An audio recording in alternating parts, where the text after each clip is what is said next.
जी हाँ मेरे दोस्तों, आपके कैलाश भैया ग्राम पंचायत बोड़ा पाठक डी से आपकी पंचायत में विकास करते आ रहे हैं और हमें आशा न पूर्ण विश्वास है कि आप इस बार भी उनको भारी से भारी मतों से विजय बनाएं, ताकि आपके ग्राम पंचायत बोड़ा पाठक डी में विकास की धारा बहते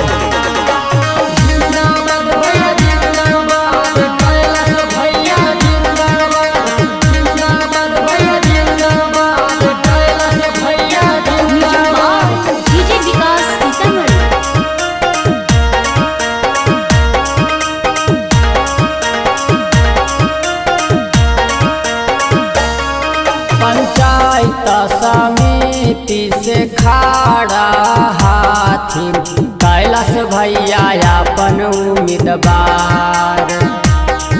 पंचायत समिति से खाड़ा हाथी कैलाश भैया अपन उम्मीदवार।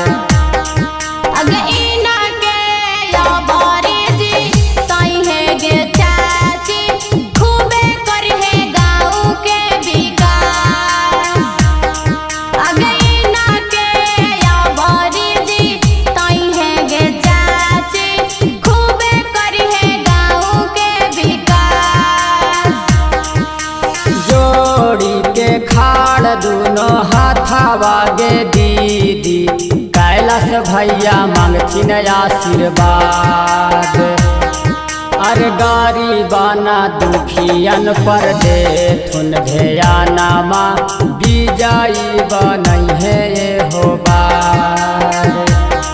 अरे गरीबाना दुखियन पर देथुन ध्यानमा विजयी बनई है ये हो बार।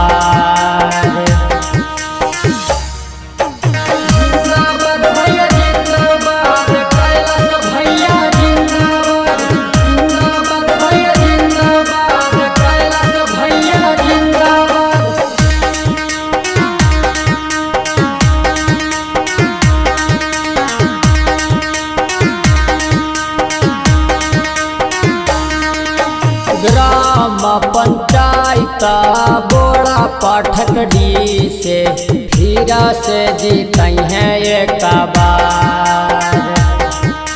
ग्राम पंचायत बोड़ा पाठक डी से फिर से जीतई है एक बार।